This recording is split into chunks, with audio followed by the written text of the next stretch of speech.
जादुई मटका। सुबह का समय है। रामू अपने छोटे से खेत में हल चला रहा है।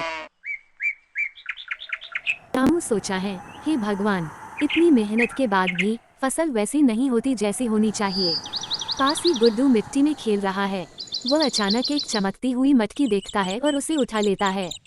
गुड्डू दौड़कर रामू के पास आते हुए, पापा देखो, ये क्या है। रामू मटकी को देखता है। जैसे ही वह उसे छूता है, एक जोरदार धुआं उठता है और एक जिन प्रकट होता है। जिन गंभीर आवाज में बोला, मैं इस मटकी में सदियों से कैद था। तुमने मुझे आजाद किया है, इसलिए मैं तुम्हारी 3 इच्छाएं पूरी करूंगा। रामू और गुड्डू हैरान रह जाते हैं।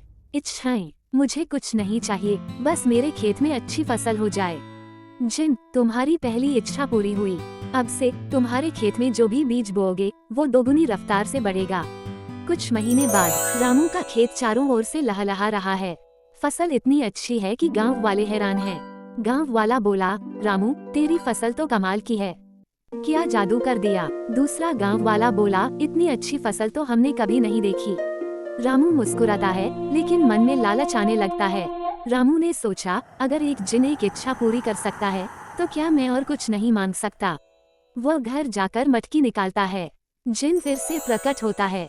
जिन बोला, तुम्हारी दूसरी इच्छा क्या है रामू बोला, मुझे इतना धन चाहिए कि मुझे कभी काम न करना पड़े।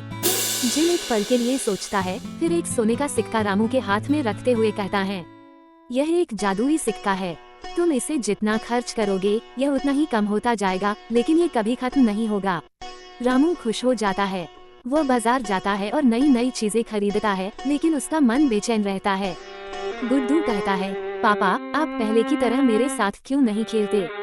रामू के चेहरे पर उदासी छा जाती है। उसे एहसास होता है कि धन ने उसकी खुशी छीन ली है। रामू अब अमीर है, लेकिन खुश नहीं। उसके पास सब कुछ है, लेकिन मन में खालीपन है। रात में वह उदास होकर बैठा है। गुड्डू, पापा, जब हमारे पास कम पैसे थे तब आप ज्यादा हंसते थे। रामू को गुड्डू की बात लग जाती है। वो फिर से मटकी के पास जाता है और जिन को पुकारता है, क्या तुम सुन रहे हो, मुझे तुम्हारी मदद चाहिए। जिन प्रकट होता है। रामू, तुमने अपनी 2 इच्छाएं पूरी कर ली हैं। तुम्हारी आखिरी इच्छा क्या है। रामू, मेरी आखिरी इच्छा, मुझे मेरा पुराना जीवन वापस चाहिए, जहां मैं मेहनत करता था और जहां मुझे अपने परिवार के साथ खुशी मिलती थी। जिन बोला, रामू, तुमने बहुत अच्छा सबक सीखा है। असली खुशी मेहनत और अपने प्रियजनों के साथ होती है। जिन गायब हो जाता है। रामू अगले दिन सुबह अपने खेत पर जाता है। वो हल उठाता है और फिर से काम शुरू करता है। गुड्डू उसके पास खेल रहा है। गांव के लोग रामू को देखकर खुश होते हैं। सब एक साथ रामू के खेत में काम करने आते हैं। सभी के चेहरे पर खुशी और संतोष है। ये कहानी हमें सिखाती है कि सच्ची खुशी और संतोष हमारे लालच में नहीं, बल्कि हमारी मेहनत और अपनों के साथ में है। अगर आपको ये कहानी अच्छी लगी तो लाइक कीजिए। ऐसी और मजेदार कहानियाँ देखने के लिए हमारे चैनल इनक्रेडिबल लाइफ तुमको सब्सक्राइब करना।